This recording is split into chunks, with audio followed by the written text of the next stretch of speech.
ബക്കർക്ക് വന്നു. ശോഭച്ചേച്ചി എന്താ വിളിച്ചു? എടാ ബക്കറെ, ഓണമൊക്കെ അല്ലേ വരണ, അവന് ഏതെങ്കിലും ഒരു തുണിക്കടയില് നീ ഒന്ന് ആക്കി കൊടുക്ക. ശോഭച്ചേച്ചി ഇവനല്ലേ നാട്ടിലേക്ക് ഇന്റർവ്യൂവിന് പോയി, എന്തുണ്ടായി? അതിന്റെ ഒരാളും മൂടൊന്നത്ത് വരെ കാണാനില്ല. ഒന്നും ശരിയായില്ല? ഇല്ലടാ. എന്താടി അത്ത് ഓണായിട്ട് ഇവിടെ ഒരു ആരവും കാണാത്ത? ഈ ഞങ്ങളെ വീട്ടിലേക്ക് മാവേലി വരുമ്പോൾ പാവങ്ങളല്ലേ? ആര് പറഞ്ഞു പാവങ്ങളോട് ഓണം വരില്ലാന്ന്? പാവങ്ങളാണ് സമാനത്തി കിടന്നുറങ്ങണത്. എന്റെ അടുത്ത് എത്ര VIP ഉണ്ടെന്ന് അറിയാം. അവരൊന്നേരം പോലെ കിടന്നുറങ്ങണില്ല, ഉറക്കോളി കഴിച്ചിട്ടാ കിടന്നുറങ്ങണത്. നിങ്ങൾക്ക് ആ വിഷയമൊന്നുമില്ലല്ലോ, സുഖമായി ഉറങ്ങണില്ലേ? അപ്പൊ ഇവിടെയാണ് സമാധാനം. തുണിക്കടയത്തെ കാര്യം നോക്കി നോക്കട്ടെ, ഞാൻ ശരിയാക്കാൻ പറ്റുമോ നോക്കട്ടെ കേട്ടോ.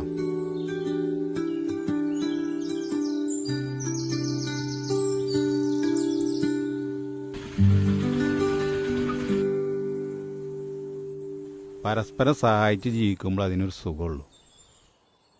അമ്മ എവിടെറാ? അമ്മ എത്തുണ്ട്. അമ്മേ, എന്താടാ? ബക്കറക്കത്ത് കുറെ സാധനങ്ങളായിട്ട് വന്നിക്കണേ. ഇതെന്താ ഓണത്തിനുള്ള ഫുള്ള് സാധനങ്ങളുണ്ടല്ലോ.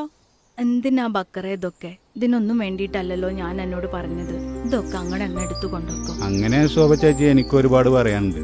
കോവിഡും നോമ്പും ഒരുമിച്ച് വന്നപ്പോൾ ഞങ്ങളെ വീട്ടിൽ ആരും കാണാതെ ഒരുപാട് സാധനങ്ങൾ വീട്ടിൽ വെച്ച് പോയത് ഞങ്ങളൊക്കെ മറക്കണം എന്ന് വിചാരിച്ചോ? അതൊന്നും ഒരിക്കലും മറക്കാൻ പറ്റില്ല. കണ്ടൻതൊടിയിൽ രാജുവിന്റെ വീടല്ലേ? ആ അതെ.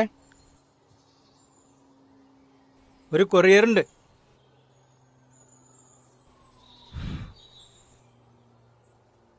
അത് ജപ്തി നോട്ടീസ് ആവും. ഇത് ജപ്തി നോട്ടീസ് അല്ലടാ, ജപ്തിന്ന് രക്ഷപ്പെടാനുള്ള നോട്ടീസാണ്. ഇത് മാവേലി വന്നിക്ക നമ്മുടെ വീട്ടിലേക്ക്. ഏത് മാവേലി? MA മാവേലി. നമ്മുടെ ഇവനവിടെ ഇന്റർവ്യൂവിന് പോയില്ലേ, ഇത് അവിടുന്നാണ്. അവിടെ ദുബായ് ലുലുമാളില്ലേ, അവിടെ 10 ദിവസം മാവേലിയായി നിൽക്കാനും അതിനുശേഷം അവിടെ അക്കൗണ്ട്സില് ജോലിയും, അതിനുള്ള ഓർഡർ വന്നിക്കാണിത്.